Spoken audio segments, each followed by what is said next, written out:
Psalm 318, vers 1 en 2. Psalm 318, vers 1 en 2.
Geliefdes, ons gaan vanmôre lees uit 1 Timoteus hoofstuk 1 uit en ons tema wat ons aan gaan dink is dat liefde is die doel van kerkwees.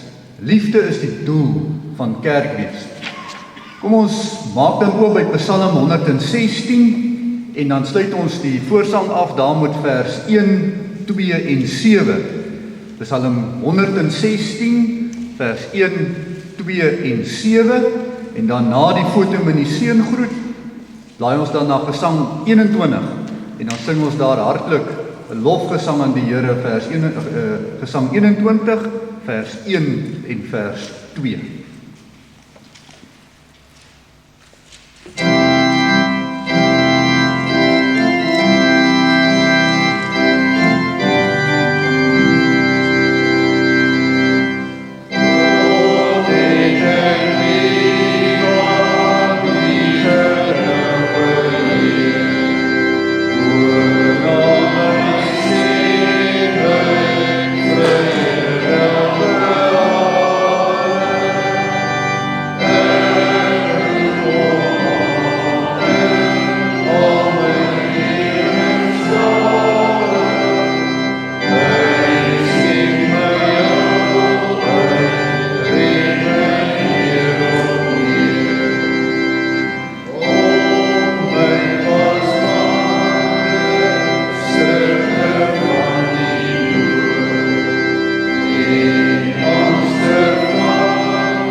Aan die koning van die eeue, die onverderflike, onsienlike, alleenwyse God, kom toe die eer en die heerlikheid tot in alle ewigheid.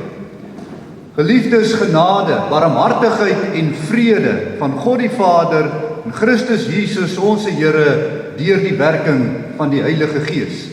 Amen.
Geliefdes, kom ons luister dan vanmôre weer aandagtig na die wet van die Here, soos wat dit vir ons opgeteken is in Eksodus hoofstuk 20.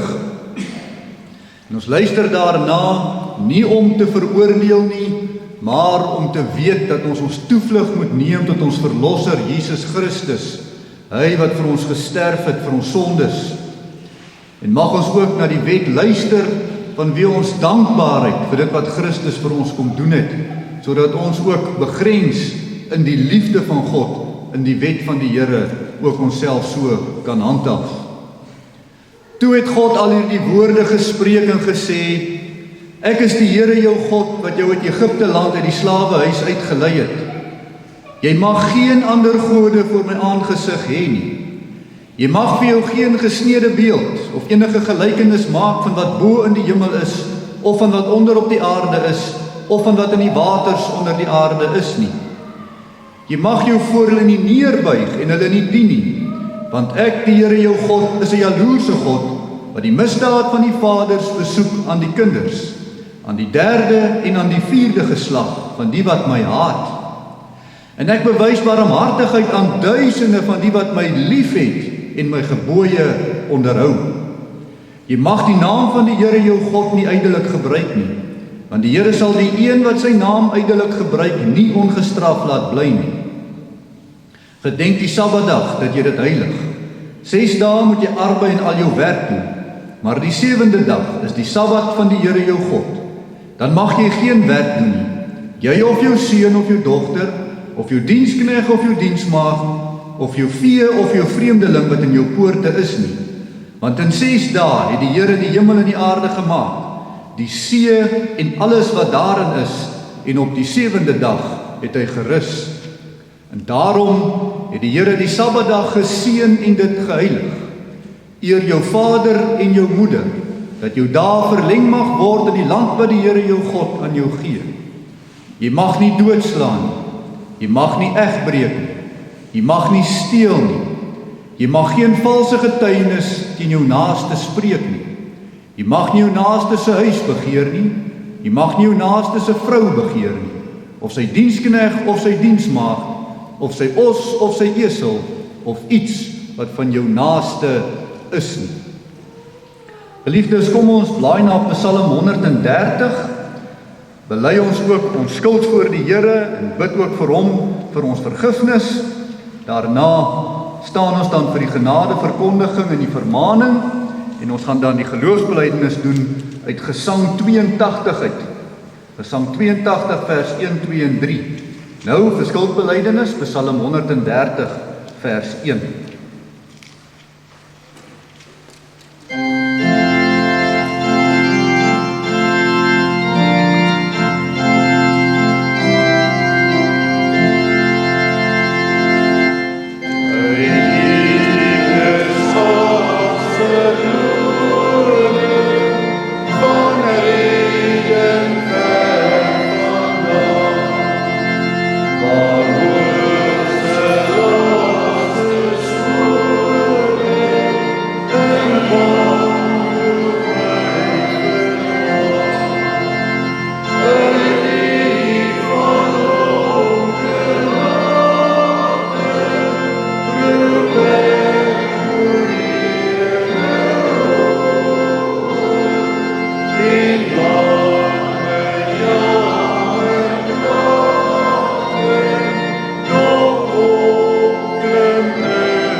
In 1 Johannes 4 vers 10 hoor ons, hierin is die liefde, nie dat ons God lief gehad het nie, maar dat hy ons lief gehad het, en sy seun gestuur het as 'n versoening vir ons sondes.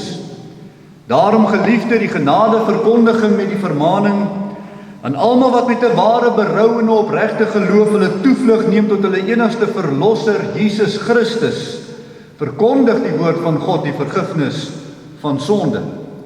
Maar aan elkeen wat in die sonde volhard in die genade in Jesus Christus verwerp, verkondig die woord van God dat die toorn en die straf van die Here op hom bly, solank hy in die sonde bly lewe. Kom ons doen ons geloofsbelijdenis deur dan saam te sing Gesang 82. Gesang 82 vers 1, 2 en 3.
Geliefdes, kom ons maak oop by die woord van die Here by 1 Timoteus hoofstuk 1.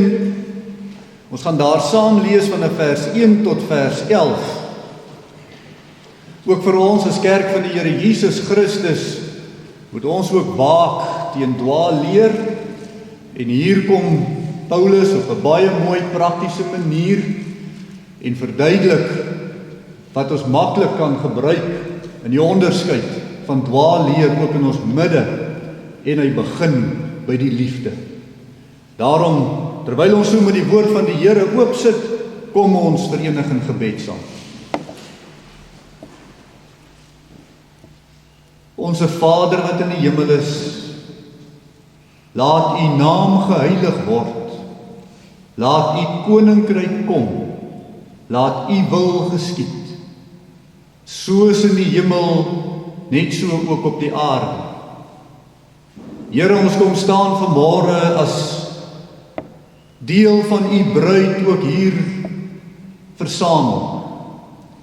Ons kom staan vanmôre voor U, Here, uit hierdie diepe afhanklikheid voor U, maar ook met 'n diepe dankbaarheid voor U genade. U wat vir ons so oorvloedig gee. Hoe sal ons dit weet, Here, as U nie vir ons dit leer en onderrig nie? Hemelse Vader, ons wil vanmôre ook voor U kom staan in en deur U Seun Jesus Christus. Die een wat U genade so vir ons kom demonstreer het, wat U genade is, wat U genade vir ons kom prakties maak, wat vir ons kom oproep as koning oor sy kerk, om ook hierdie genade en hierdie liefde, hierdie nederigheid te leef. Hemelse Vader, ons siele begeer dit. Ons soek dit. Nie omdat ons so goed is, maar omdat U juis vir ons hierdie behoeftes so inplant deur U Gees in ons harte. Ons soek die vrede. Ons soek die rus. Ons soek, Here, om in U paradys hier op aarde, al is hy vervalle in die sonde, te kan werk, te kan arbeid, met 'n gewete skoon gewas, met liefde heilig en 'n rein hart, met 'n ongeveinsde geloof, totdat U ons eenmaal kom haal. U het dit vir ons gegee deur U Gees om dit te begeer. Daarom is ons kerk, daarom is ons hier. Gee vir ons dan ook vanmôre, Here, die onderskeidingsvermoë deur U Gees, om te waak oor die leer, wat U vir ons wil leer. Help vir ons elkeen hierin, wanneer ons nou lees uit U woord uit. Spreek, Here, want die diensknegt en die diensmaagd, die beluister. Amen. 1 Timoteus 3 van vers 1 tot 7. Paulus, 'n apostel van Jesus Christus, volgens die bevel van God, ons verlosser, en van die Here Jesus Christus, ons hoop. Aan Timoteus, my ware kind in die geloof, genade, barmhartigheid, vrede van God onse Vader en Christus Jesus onse Here. Soos ek jou versoek het, toe ek na Macedonië op reis was, moet jy in Efese wag, om sekere persone te beveel, dat hulle geen ander leer moet leer nie, en hulle nie besig hou met fabels en eindelose geslagsregisters nie, wat net twisvrae bevorder, meer as stigting van God, wat in die geloof is. Maar die doel van die gebod is liefde, uit 'n rein hart, en 'n goeie gewete, en 'n ongeveinsde geloof, waarvan sommige mense afgedwaal, en hulle afgewend het na onsinnige praatjies. Hulle wil leraars van die wet wees, alhoewel hulle wat hulle sê, of die dinge wat hulle beslis beweer, nie verstaan. Maar ons weet, dat die wet goed is, as iemand dit wettiglik gebruik.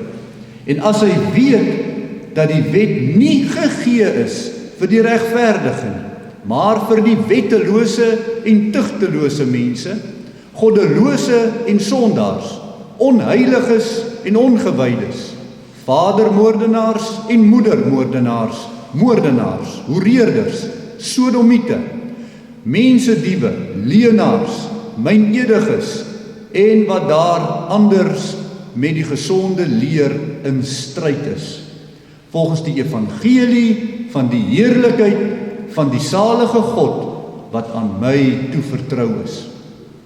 Geliefdes, dit spring eintlik vir ons uit dat vers 5 is dan ook ons teks waaruit ons ook dan hierdie gedeelte saamvoeg. Maar die doel van die gebod is liefde uit 'n rein hart en 'n goeie gewete en 'n ongeveinsde geloof. Die doel van die gebod is liefde. Nou geliefdes in die Here Jesus Christus, in vers 3 het Paulus begin om vir Timoteus aan te beveel, hy moet wag in Efese, want daar is sekere persone wat kom met 'n ander leer, en hulle kom maklik in die kerk in, en hulle kom leer maklik 'n ander leer. En die leer is nie so opsigtelik verkeerd altyd nie, want dit kom met die wet van God. Maar die ware leer aangaande die Christelike geloof is die ware liefde van God. Die leer van die kerk word daarom saamgevat in die gebod van die liefde. Alles moet van hier af ontspring. Maar Timoteus, daar is altyd die wat toespraak bevorder en as stigting van God wat in die geloof is. En hoe hulle dit doen, sien ons in vers 7. Hulle wil leraars wees van die wet, alhoewel hulle wat hulle sê, of die dinge wat hulle beslis beweer, nie verstaan nie. Hulle verstaan nie die verband tussen die wet en die liefde nie. Hulle verstaan nie die doel van die wet en die doel van die liefde nie. Die wet is nie die doel van die gebod nie. Dit is die negatiewe wat ons kan uithaal in vers 5. Die wet van God is nie die doel van die gebod nie. Nee, liefde is die doel. Die wet is die middel. Maar wanneer die doel van liefde in die hart kom blom, is die middel, die wet, nie meer die hoofsaak waarop al die fokus en klem geplaas word nie. Want, sê vers 9, dat die wet nie gegee is vir die regverdige nie. Is die wet dan nou uitgedien as die liefde in die hart kom blom? Nee, liefde maak ons nie wetteloos nie. En hier kom vir ons dalk 'n ander probleem na vore, wat ons in ons dagleer ken het as die liberalisme, wat juis teen alle wette wil wees, wat juis teen alle gesag wil wees, wat wil leer die valse liefde van vrygestel van alle wette en reëls, vrygestel van gesag oor ons, vrygestel van alle grense en beperkings. Dis nie liefde nie. Dis gevaarlik. As die wet se doel dan die liefde is, sal die liefde, as hy bereik is in die hart, tog nie die wet uit ondankbaarheid verwerp nie, maar dankbaar bly, want die wet het die doel, die liefde, ingebring. Die wet leer dan nog steeds vir ons van sonde as liefdeloosheid. Die wet laat ons daarom ook elke keer wanneer ons teen die wet getoets word vir sonde, vlug na Christus toe vir ons vergifnis. Die wet leer ons dan dankbaarheid vir Christus in die hart as die grense van die liefde. Wanneer leraars dus die wet gebruik om te veroordeel, trek hulle die aandag van Christus se vergifnis af weg, skep hulle twis en stig hulle glad nie die geloof in God wat in Christus geopenbaar is. So kom maklik dwaalleer in Christelike kerke met die middele wat God vir ons gegee het. Dwaalleer deur nagmaal, dwaalleer deur die doop, dwaalleer deur verdraaiing van die woord van God, dwaalleer deur God se wet. Hulle trek die aandag weg van Christus se liefde af. Wanneer hulle veral die wet van God wil verhef tot die doel vir die kerk, en nie die liefde uitlig nie, maar die liefde verlaag tot maar net nog 'n iets in die kerk. Liefde is die doel van kerkdiens. En dan sê vers 5 vir ons die 3 dinge. Liefde uit 'n rein hart, liefde uit 'n goeie gewete en liefde uit 'n ongeveinsde geloof. Geliefdes, die woord wat Paulus hier gebruik vir liefde is 'n besonderse woord, agape. En jy het sekerlik al baie preke gehoor oor al die verskillende soorte liefdes wat daar is in die Bybel. Maar laat ons geen ander liefde van die Bybel op klem plaas vanmôre as net die agape liefde nie. Hierdie agape liefde is nie iets wat ons kan bedink uit onsself uit. Ons kan nie daarby uitkom nie. Dis nie so maklik om net die woord agape te kom beskryf en te sê dit is die liefde nie. Hierdie is iets anderste. Dis God se onvoorwaardelike liefde vir jou. Dis 'n liefde wat hy vir jou kom wys deur sy seun. Jy die veroordeelde voor God word vrygespreek nie omdat jy in enige hoedanigheid gepresteer het nie. Nie dat jy in enige hoedanigheid eers die wet nagekom het nie. Dat jy in enige hoedanigheid dit hoegenaamd verdien nie. Maar sy seun word doodgemaak omdat hy so lief is vir jou verlossing. Ons praat maklik van liefde moet onbaatsigtig wees. Die diepte van die agape liefde lê daarin dat God se seun sy lewe vir jou lewe gee. Maar dis nie net 'n mens wat sy lewe vir jou aflê nie. Dit is God in sy seun wat voor God die Vader kom staan en sê, ek neem die vloek van u kinders op my. Slaan my liggaam, breek my. Dis 'n agape liefde. Om die woord onbaatsigtig te gebruik is nie genoeg nie. Dis nie 'n liefde wat ons kan ken in hierdie wêreld. Waar sien jy dit? Waar sien ons dit? Dis nie alledaags nie. Dit lê nie rond nie. Vergifnis van al jou sonde. Agape liefde het geen selfsug in diself nie. Dis 'n onmoontlike liefde vir ons selfsugtige mens om te bedink. God het geen selfsug in God se hart nie. Hy gee sy seun, maar dan sê hy nie vir jou soek my seun dat jy gered moet word nie. Hy kom selfs en hy gee vir jou die geloof in sy seun in jou hart. Hy kom help jou om te verstaan. Hy kom leer en onderrig jou deur sy Heilige Gees, deur sy woord, om dit te verstaan. Om hierdie diepte vlak van sy liefde te kan insien aan sy uitverkore kinders. Geloof is die gawe om te glo in Christus se soenverdienste. Agape liefde. Genoegsaam vir die vergifnis van jou sonde voor 'n baie gevaarlike God. 'n God wat nie die sonde kan oorsien. Want die liefde in hom kan nie die sonde oorsien, hy is te regverdig.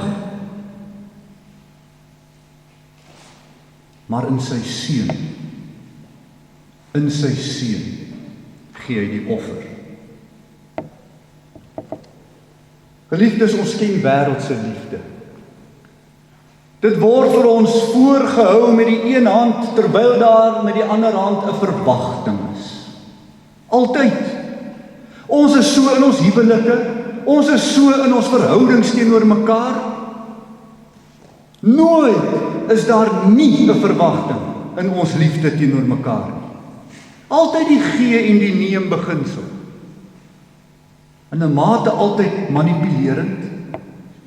So klein bietjie geniepsig hier. Maar dit is nie by God se agape liefde ter sprake nie. Die agape liefde is so totaal vreemd. Alvorens ons dit nie ontvang uit die leer van die evangelie. As ons dit nie geleer word. En daarom is dwaalleer so maklik. Dis nie net sommer ons maklike woord liefde nie. Hierdie liefde is daarom ook 'n uitverkiesende liefde. Dit beteken nie God het my nou gekies nie. Dit beteken dieper as dit. God het my gekies om die liefde te kan insien. As jy nie gekies word om hierdie liefde in te sien nie, sal jy nie die liefde sien van die agape liefde. Efesiërs 1 vers 4. Soos hy ons in hom uitverkies het voor die grondlegging van die wêreld, om heilig en sonder gebrek voor hom in liefde te wees. Baie mense sal sê, maar ek het klaar liefde in my hart. Jy het nie die uitverkiesende liefde van God in jou hart as hy dit vir jou gegee het. Agape liefde lê nie rond nie. Dis heilig. Net die wat uitverkies is, kan hierdie liefde leer. Agape liefde, onbaatsigtig, selfsiglose liefde,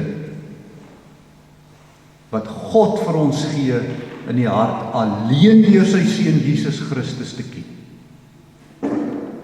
Nou die wet. Die wet leer ons hoe om te haat. Hy waarsku ons, dis wat in jou hart is. Jy haat vir God. Jy haat jou medemens. Jy weet nie hoe om teenoor hulle reg op te tree nie. Van nature wil die mens haat. Hoe sal ons dit leer as die Here nie vir ons deur sy wet vir ons dit kom leer nie? Ons wat dink ons is lief. Ons wat spog met ons is lief. Jy weet nie. En dan moet die wet kom na ons toe om vir ons dit te wys.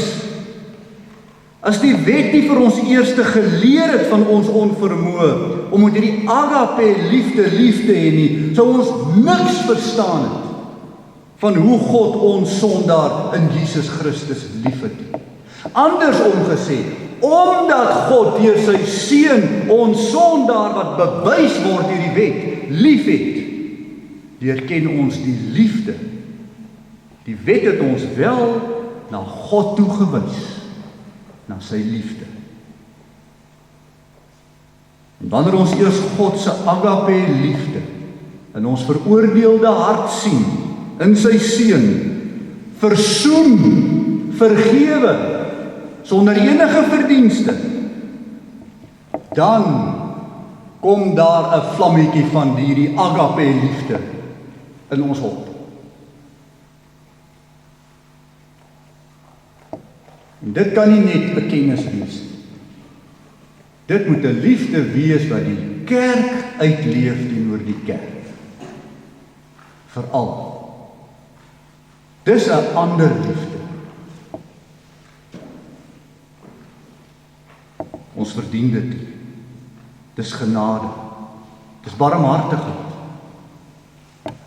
Die wet het ons gewys op ons sonde, gerig na Christus, maar Christus het ons gewys op die liefde, nie die wet nie. Christus het ons gewys op die liefde. Want die gebod is liefde. Die doel is die liefde. En daarom vind die liefde slegs sy betekenis in God. Die middel was die wet, die doel was die liefde. In Christus vergewe die Vader sy uitverkore kinders. Want, geliefdes, vergifnis is bewys van liefde. Sien u dit? Toe ons die vergifnis in Christus verstaan, kry ons 'n blik op die liefde. Jy kan vergewe, want jy as kind van die Here ontvang die agape liefde in jou hart. Jy kan nou ook vergewe. Die teks sê, liefde uit 'n rein hart. Hierdie rein hart is 'n voorwaarde. 'n Hart vergewe. 'n Hart vergewe, 'n hart wat skoon gemaak is. Reiniging bedoel tog skoonmaak. 'n Hart moet gewas word. Net vergifnis is hartsreinigend. Net vergifnis. Net God kan ons harte reinig. Die hart gewas in die bloed van Christus bedoel dat ons glo in sy dood, sy bloedvergieting namens ons. Dit is die gereinigde hart. Die hart gewas wat nou glo en vertrou op die liefde van God vir my. Waar die uitverkorenes hierdie doel van liefde so ontvang, kan die wet nou niks meer byvoeg nie. Nou kan die wet niks meer byvoeg nie, die wet het in sy doel geslaag, om jou te wys na die ware doel in die liefde.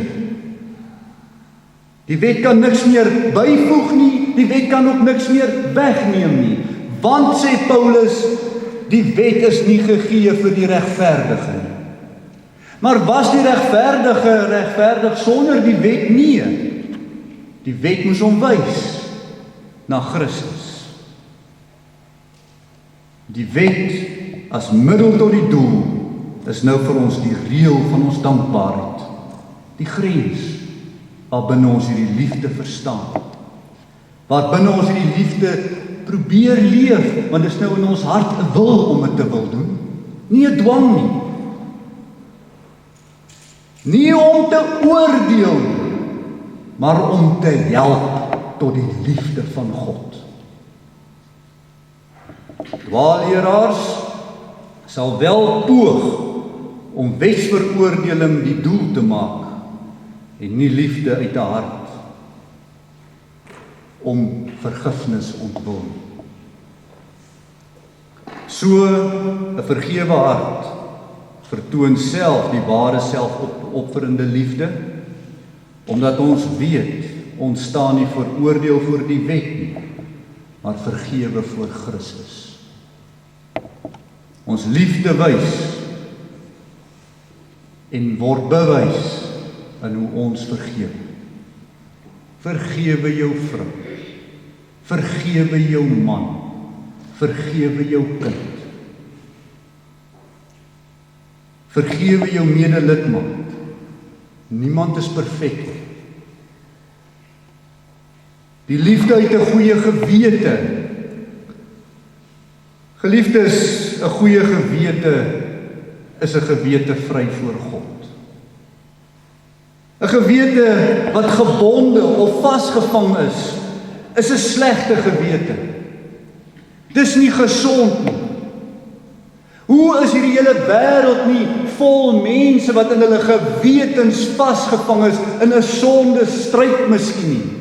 Wat nie die weg ken na die saligheid in Jesus Christus nie. wat vasgevang is, wat dalk deur God selfs blind gehou word, dat hulle nie moet bekeer nie. Want hy mag dit ook doen. Gewete is so 'n swaar ding. Dit is die swaarste ding op aarde. Valse leraars wil mense se gewete besoedel deur die wet die doel te maak. Hoekom? Want wanneer hulle dit kan regkry om eers die wet so in te glip en vir mense vas te maak aan hierdie wetgewing en die mense vasbind in al hierdie gewetenswroeginge, het hulle 'n baie slinkse metode. Hulle begin met God se wet wat heilig en eerbaar is, maar eindig op met mensewette asof dit nou God se wet is. Ken u die gedeeltes van die Fariseërs? Hulle het so gemaak.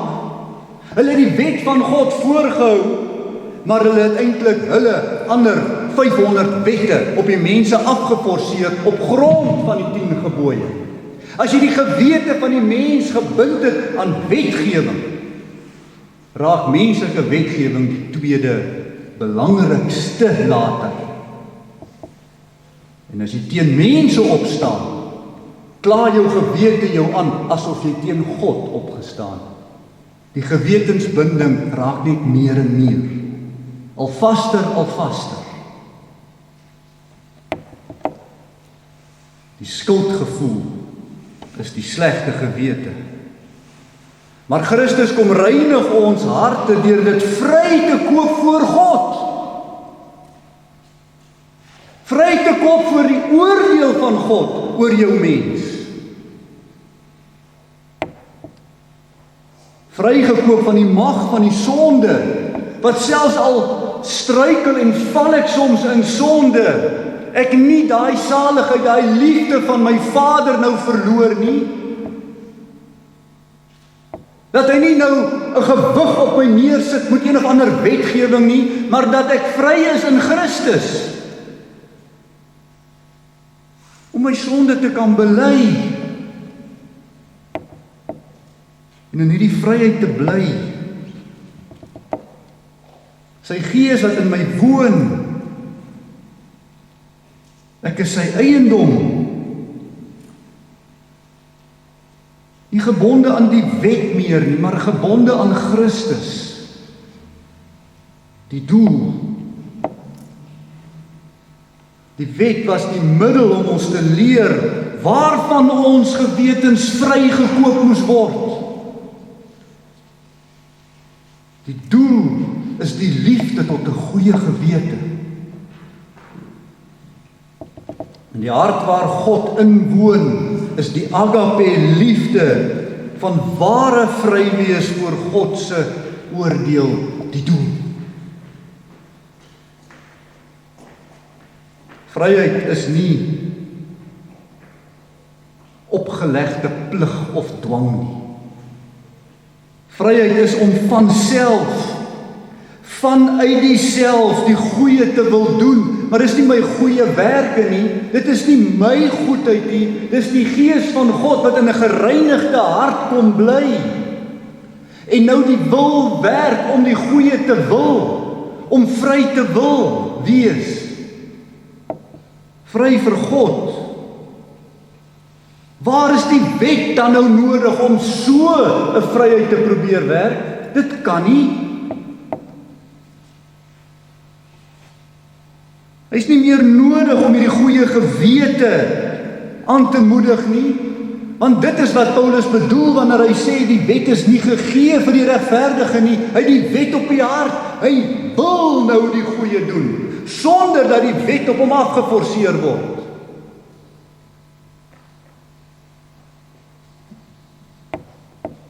Die misdadiger het die polisman nodig. Die goeie burger wil die goeie doen en het nie 'n polisman agter hom nodig nie.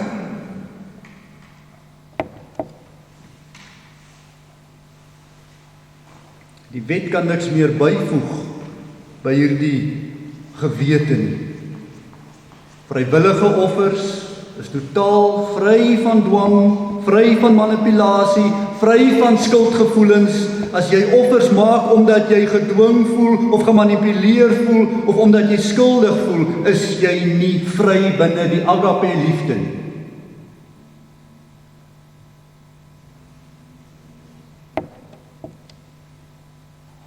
En hierdie vryheid is in Christus te vind.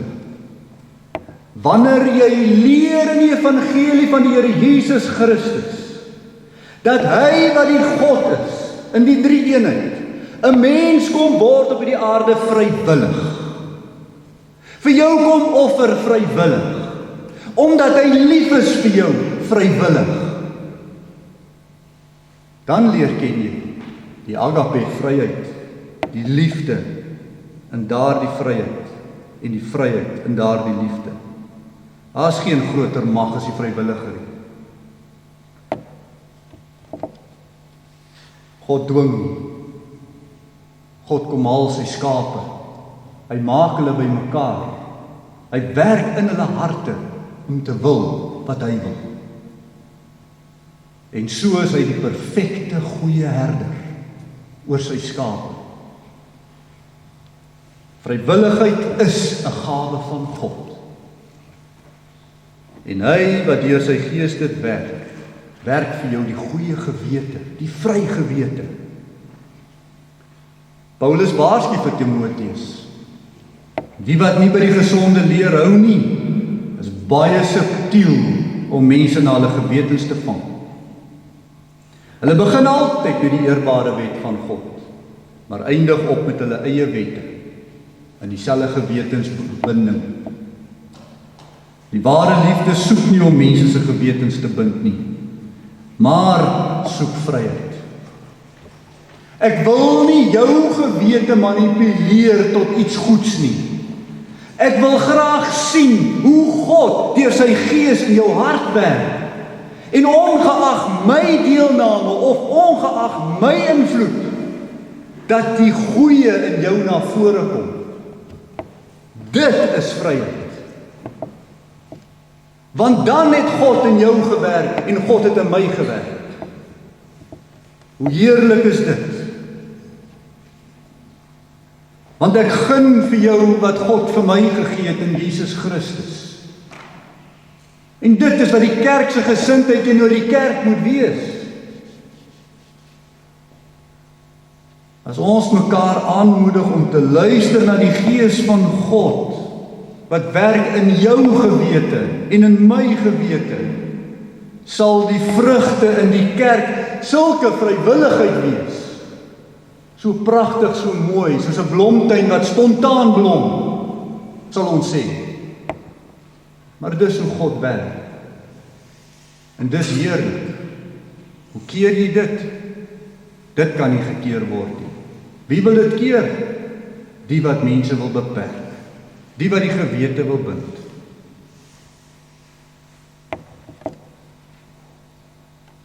Sulke vryheid sal meer openheid wek, sal eenheid in Christus wees en nie 'n menslike eenheid nie. Die doel van die gebod is liefde uit 'n goeie gewete. En dan sluit Paulus op en dan sê hy die liefde uit 'n ongeveinsde geloof. As Paulus vir Timoteus leer om hierdie ware liefde dan te kom onderskei in sy kerk, dan rig Paulus vir Timoteus op die liefde wat jy net kan hê deur 'n ware geloof in die drie-eenheid van God. Nie die geloof aan die wet nie, maar die geloof waarheen die wet wys, Christus. Die doel is Christus, die doel is die liefde. Oral waar Paulus ook in sy briewe skryf oor die agape liefde, koppel hy gewoonlik die woord die ongeveinsde geloof daarin by. Jy kan nie die liefde voorgee nie. As jy hom nie het nie, het jy hom nie. Want jy kan nie die liefde net leer ken in Christus. Anders is dit 'n geveinsde geloof. Geveinsde geloof was goed gedemonstreer deur die Fariseërs. Deur hulle wetgewings, asof hulle die wet die godsdiens gemaak het van alles. Oppas daarvoor. Ons moet oppas. Niemand kan die wet ten volle nakom. En dis die ongeveinsdheid van die Fariseërs. Hulle self kon ook nie. Julle pak pakke op die rugge van die mense, maar julle wil dit self nie dra nie, sê die Here vir die Fariseërs. Dit is 'n geveinsde geloof. Reëls en wette vir die ander, maar nie vir jouself nie. Maar dit was egter nie die doel met God se wet gewees nie. Die wet moet ons leer van die sonde en die godsdiens in Christus se liefde.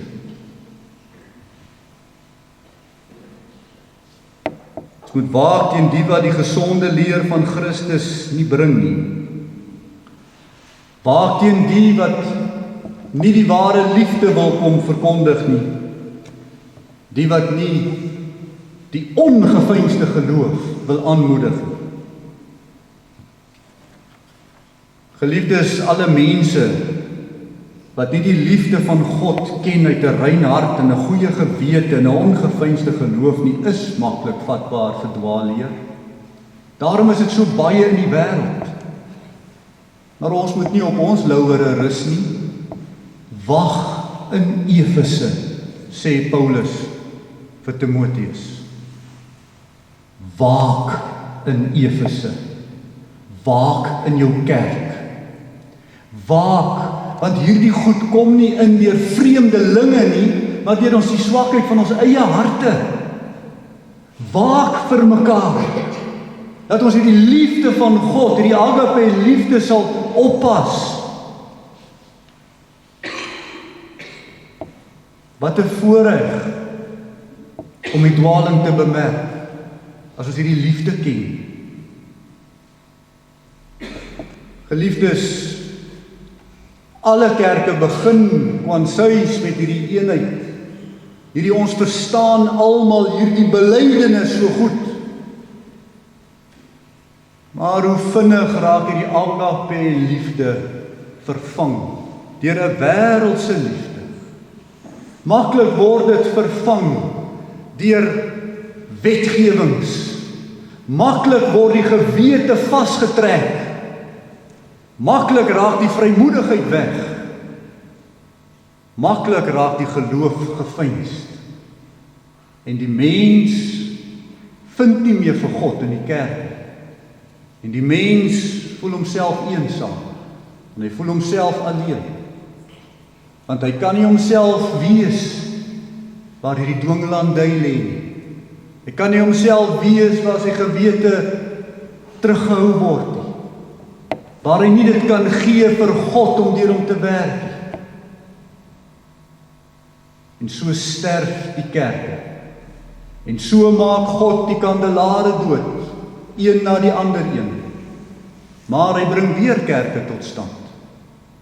Want deur die eeue sal sy kerk daar wees. Die kerk wat weet, die doel is die liefde van God. Amen. Kom ons bid saam.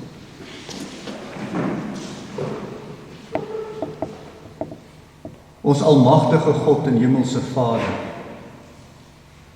Here, ons kom staan voor U met harte wat begeer om meer te weet van U liefde. Here, waar ons in hierdie wêreld so baie maklik die kant toe of daai kant toe geslinger word, deur hierdie leer en daardie leer, wil ons vir U kom bid en vra, Here, hou vir ons vas in hierdie basiese beginsel wat Paulus hier leer. Die liefde van God. Hemelse Vader, en dis nie moeilik nie. Laat dit ongeveins wees. Laat dit die gewete nie bind nie, maar vryhou in Christus. Here, laat dit 'n liefde wees uit 'n rein hart.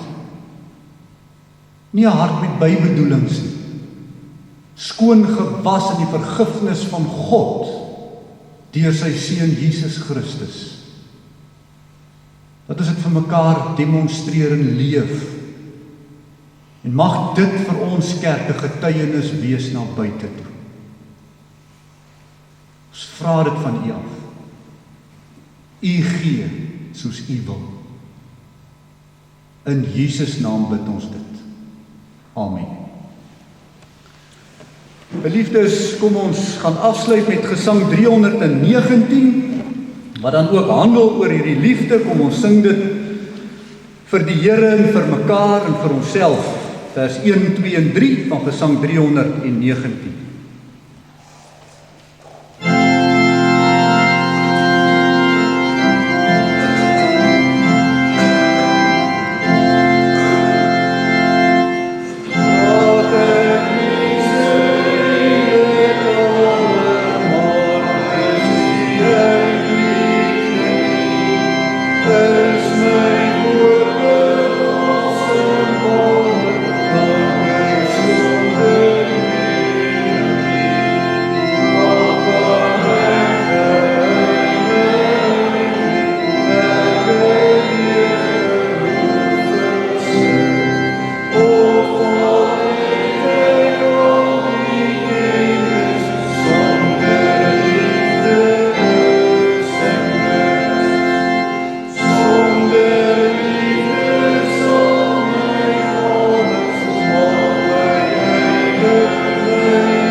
Geliefdes, ontvang dan nou die seën van die Here en gaan so in sy vrede. Die genade van die Here Jesus Christus en die liefde van God en die gemeenskap van die Heilige Gees sy met u almal. Amen.